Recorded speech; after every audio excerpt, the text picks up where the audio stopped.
Hello everyone, कैसे आप लोग। मैं उम्मीद करता हूँ कि ठीक हो गए सब। तो आज हम स्टार्ट करने वाले हैं बैलेंस ऑफ पेमेंट। जैसे कि मैंने यहाँ पे लिखा हुआ है बैलेंस ऑफ पेमेंट। तो स्टार्ट करते हैं बैलेंस ऑफ पेमेंट के डिफाइन से। तो it is record of all the economic transactions. Basically it is a systematic record of all the economic transactions which takes place between resident of a country and rest of the world। तो जो मैंने क्या बताया उसको हम short में लिखते हैं। तो बैलेंस ऑफ पेमेंट क्या है? ये एक अकाउंटिंग स्टेटमेंट है जो क्या करता है, रिकॉर्ड करता है क्या चीज, ऑल द इकोनॉमिक ट्रांजैक्शंस। और ये जो इकोनॉमिक ट्रांजैक्शंस होती है किसके बीच में होती है? बिटवीन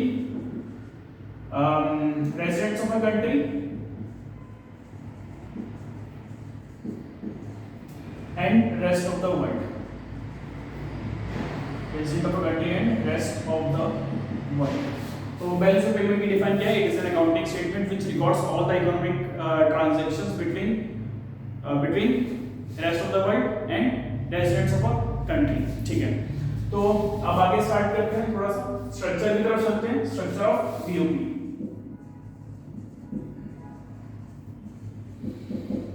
स्ट्रक्चर ऑफ बीओपी में हमारे पास दो चीजें आती हैं, एक होता है क्रेडिट आइटम्स और एक होता है डेबिट आइटम्स। अब आइटम से शायद आप कंफ्यूज हो जाओगे, तो इसलिए मैं इसको सिर्फ क्रेडिट साइड और डेबिट साइड लिखता हूं।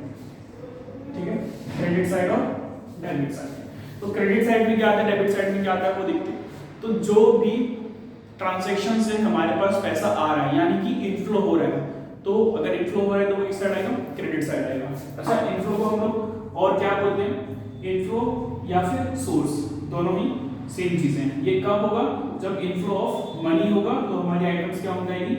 क्रेडिट साइड आ जाएगी। ठीक है, और फिर अगर सिंपल आउटफ्लो होगा, आउटफ्लो या फिर यूज्ड सेम चीज है, किसका?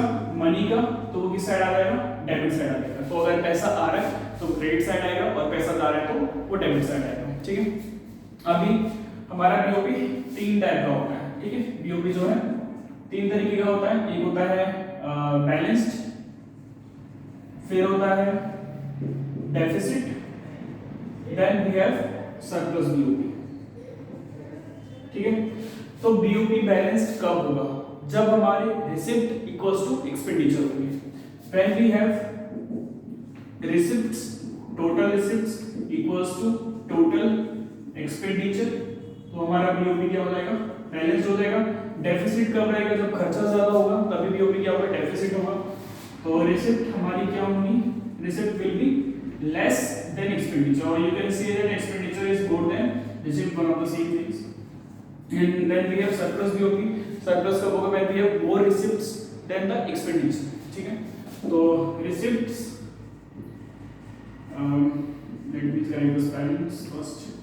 The receipts is greater than expenditure, तो हमारा क्या हो जाएगा? बीओपी सरप्लस हो जाएगा। ठीक है, चलो अब आगे चलते हैं।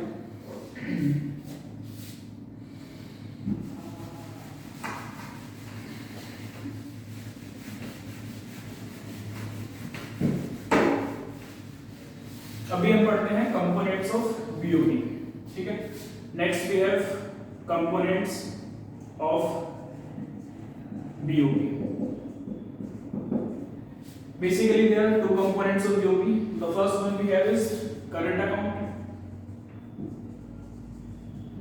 and the another one we have capital account. We will discuss each one of them in brief. Then first we have current account. Let's write its components. The first component of current account is export and import of goods, and then we have export and import of services. The next we have unilateral transfers, then we have income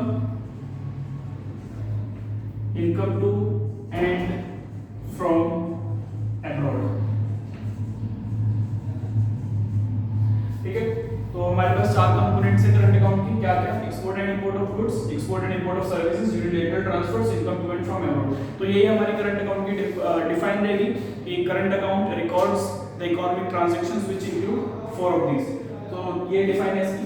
अभी इन components को हम लोग थोड़ा सा brief में पढ़ते हैं। सबसे पहले हमारे पास क्या है, export and import of goods. तो export and import of goods में क्या आएगा, जो भी सामान हम लोग दूसरी कंट्री से मंगा रहे होंगे या फिर दूसरी कंट्री को बेच रहे होंगे, ठीक है। तो इसको हम और क्या बोलते हैं, export and import of goods को हम बोलते हैं visible items, trade off visible items, या इसको हम लोग बोलेंगे बैलेंस ऑफ ट्रेड। तो ये दोनों ही जो है सेम चीजें हैं, विजिबल आइटम्स या बैलेंस ऑफ ट्रेड, दोनों में कोई डिफरेंस नहीं है। तो नेक्स्ट आता है हमारे पास export and import of services. इसको हम क्या बोलते हैं, इनविजिबल आइटम्स। अच्छा, विजिबल और इनविजिबल तो पता ही है ना आपको क्या होता है। विजिबल आइटम्स बोलते हैं जिनको हम लोग वी कांट सी और टच और मेजर, ठीक है। Visible items are the ones which we can see, touch and measure, and the invisible items are the ones which we can't see, touch और मेजर, ठीक है। इसके एग्जांपल्स अगर आप लिखना चाहो तो आप लिख सकते हो। इसमें हमारे पास क्या आएगा, इंश्योरेंस हो जाएगा, बैंकिंग हो जाएगा, बिजनेस प्रोसेस आउटसोर्सिंग जिसको हम लोग बीपीओ बोलते हैं, वो हो जाएगा, ठीक है। फिर यूनिलैटरल ट्रांसफर्स क्या होती हैं, पहले इसका मैं दूसरा नाम बता देता हूं आपको। यूनिलैटरल ट्रांसफर्स को हम बोलते हैं one way transactions. Why these are called one way transactions, क्योंकि ये सिर्फ एक ही तरफ से होती है, ठीक है। इसमें हम लोग एक्सचेंज में कुछ भी डिमांड नहीं करते हैं, ठीक है। अब इसके एग्जांपल्स लिखते हैं, उससे आपको ज्यादा क्लियर रहेगा। यूनिलैटरल ट्रांसफर्स में हमारे पास आता है gift, grant, charity, donation, remittances etcetera, ठीक है। तो ये काफी सारी चीजें हैं जो इसमें आती हैं। अभी income to and from abroad में क्या आता है हमारे पास, जो हमने इन्वेस्टमेंट करी है उसके ऊपर अगर हमें पैसा मिल रहा है तो वो हमारा income to and from abroad में आ जाएगा। इसके एग्जांपल्स अगर आप लिखना चाहो तो इसके एग्जांपल्स लिख देता हूं। हमारे पास आ जाएगा जैसे रेंट हो गया, मैंने अभी इंटरेस्ट की बात करी, वो हो गया। फिर हमारे पास क्या आ गया, royalty. Rent, interest, royalty etc are the examples of income to and from abroad, ठीक है। Then next we have capital account. Let's discuss about the components of capital account. The first we have borrowings to and from abroad. Borrowings to and from abroad. The next one we have investment to and from abroad, and the third and the last one we have is change in foreign exchange reserve, ठीक है। तो ये क्या है हमारा, तीन components हैं इसके कैपिटल अकाउंट्स के। अभी borrowings to and from abroad में क्या आएगा, भाई अगर हम किसी कंट्री से लोन ले रहे हैं, ठीक है, या किसी कंट्री को लोन दे रहे हैं, तो अगर बोरिंग कर रहे हैं तो वो हमारा क्या हो जाएगा, इनफ्लो हो जाएगा, और इनफ्लो मतलब क्या हो गया, क्रेडिट साइड आ जाएगा। सिमिलरली अगर हम लोग लैंड कर रहे हैं किसी कंट्री को तो वो क्या हो जाएगा, हमारा आउटफ्लो हो जाएगा, और किस साइड आएगा, डेबिट साइड आएगा, ठीक है। तो ये करता कौन है, बोरिंग्स और लेंडिंग्स तो हमारी इकोनॉमी में तीन सेक्टर्स जो हैं वो करते हैं। जैसा पहला हमारा हो गया हाउस होल्ड, जिसको हम प्राइवेट सेक्टर भी बोलते हैं, सेकंड हो गया हमारा firm sector, and the third one we have government, ठीक है।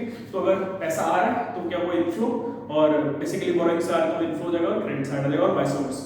And then we have investment. तो यहाँ पे भी तीनों सेक्टर्स बेसिकली वही इन्वेस्टमेंट कर रहे हैं। तो अगर हमारी कंट्री के लोग बाहर की कंट्री में पैसा इन्वेस्ट करते हैं तो उससे हमारे क्या बनते हैं, एसेट्स बनते हैं, ठीक है। और पैसा बाहर जा रहा है तो वो क्या रहेगा, हमारा आउटफ्लो हो जाएगा, ठीक है। जैसे हमने किसी बाहरी कंट्री में शेयर्स खरीद लिए या फिर रियल एस्टेट में हमने पैसा लगा दिया, और सिमिलरली वाइस वर्सा भी हो जाएगा, ठीक है। Next we have change in foreign exchange reserve. Foreign exchange reserve यानी कि अगर हमारा फॉरेन एक्सचेंज रिजर्व बढ़ रहा है तो यानी कि पैसा आ रहा है तो वो क्रेडिट साइड हो जाएगा। फॉरेन एक्सचेंज रिजर्व कम हो रहा है तो यानी कि डेबिट हो जाएगा, पैसा कम चला जाएगा, मतलब हमारे यहाँ से चला जाएगा पैसा, ठीक है।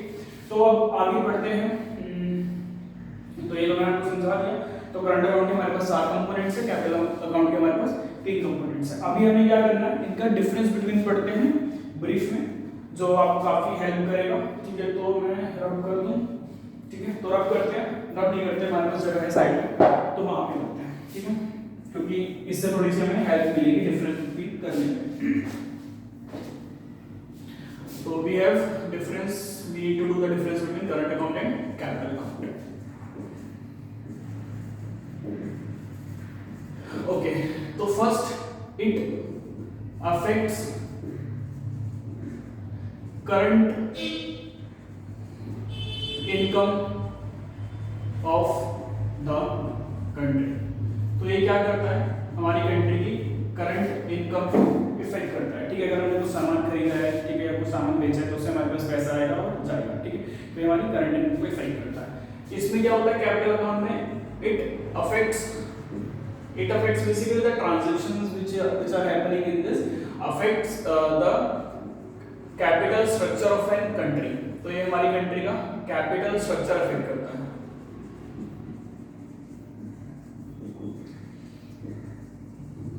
ठीक है, अच्छा एक चीज और, स्टॉक और फ्लो आपको पता है। ठीक है, स्टॉक क्या होता है, which is measured at a point of time, और फ्लो क्या होता है, which is measured during a period of time. ठीक है, तो करंट अकाउंट क्या होगा आप बता सकते हो?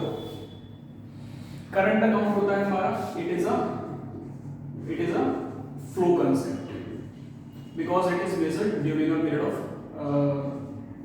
it is a flow concept, sorry, it is a flow concept because it is measured during a period of time, and the capital account it is a stock concept because it is measured at a point of time। okay, the next हम इसमें components सीख सकते हैं। ठीक है, तो components क्या क्या होते हैं? कंपोनेंट्स हमने यहाँ लिखे हुए हैं बट मैं एक बार फिर से मेंशन कर देता हूँ। Export and import of goods and services, unilateral transfers, and then we have income to and from abroad। ठीक है, फिर अगर हम कैपिटल अकाउंट के कंपोनेंट्स की बात करें तो देख लेते हैं क्या होते हैं इसमें। अगर आपको चीट करना है तो वहां से कर सकते हो वैसे। ठीक है, इसमें क्या है हमारे पास, borrowings, lendings, investment, foreign exchange reserve, ये सब क्या हो जाएगा, टू एंड फ्रॉम अब्रॉड हो जाएगा। अच्छा एक चीज और कि जो करंट अकाउंट होता है इसके ये जो क्या होता है हमारा रेगुलर नेचर का होता है। It is of regular nature, या इसको आप क्या बोल सकते हो, रिकरिंग बोल सकते हो। It is of recurring nature, मतलब जो आप गुड्स सेल परचेज है, ठीक है, या फिर export and import of services वगैरह वो आप रेगुलर बेसिस पे करते हो। तो ये हमारा क्या हो जाएगा, रिकरिंग या फिर रेगुलर नेचर का हो जाएगा। रिकरिंग और रेगुलर सेम मीनिंग में कोई डिफरेंस नहीं है।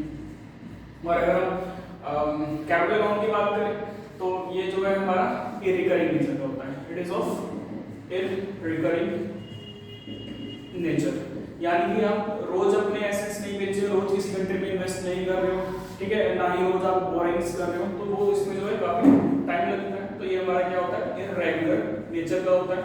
ठीक है, तो ये हमने इसका बेसिकली डिफाइन कर लिया। ठीक है, आप देख सकते हो सारे डिफरेंस। ठीक है, तो अभी हमने क्या पढ़ा, सबसे पहले बैलेंस ऑफ पेमेंट का डिफाइन पढ़ा, उसके बाद हमने structure of balance of payment पढ़ा, उसके बाद हमने क्या पढ़ा, ब्रीफ में पढ़ा दोनों को, करंट अकाउंट और कैपिटल अकाउंट को। फिर उसके बाद हमने क्या पढ़ा, difference between current account and capital account. अब हमने एक छोटा सा कंसेप्ट और पढ़ने वाले हैं। एक छोटा सा टॉपिक पढ़ेंगे, जगह है हमारे पास दो चीजें और होती है हमारे पास। एक होता है autonomous transactions and then we have accommodating transactions, या आइटम्स बोल सकते हो, कोई प्रॉब्लम नहीं है, अकोमोडेटिंग ट्रांजैक्शंस। ठीक है, तो ऑटोनोमस ट्रांजैक्शंस क्या होती है? These are the transactions, these are the economic transactions which are done for the purpose of earning profit। ठीक है, तो इसका जो मेन मोटिव क्या होता है, टू अर्न प्रॉफिट। जो भी प्रॉफिट मोटिव की चीजें करी जाती है, जो ट्रांजैक्शंस करी जाती है, वो हमारी क्या होती है, ऑटोनोमस ट्रांजैक्शंस होती है। तो बेसिकली ये जो भी हमने करा है इसमें वो सब हमारे क्या है, प्रॉफिट मोटिव के लिए होता है। तो इसमें हमारे पास करंट अकाउंट और कैपिटल अकाउंट के दोनों भी कंपोनेंट्स आ जाते हैं। ठीक है, करंट और कैपिटल अकाउंट दोनों भी कंपोनेंट्स आ जाते हैं। फिर एकोमोडेटिंग ट्रांजैक्शंस क्या होती है? एकोमोडेटिंग ट्रांजैक्शंस नाम से ही हमें बताती है कि इनका काम है एकोमोडेट करना। किस चीज को एकोमोडेट करना? बीओपी में अगर सरप्लस और डेफिसिट हो रहा है तो उसको हम क्या करते हैं, एकोमोडेट करते हैं। ठीक है, तो इट एकोमोडेट्स बीओपी, बेसिकली क्या करते हैं, बीओपी को बैलेंस करता है। ठीक है,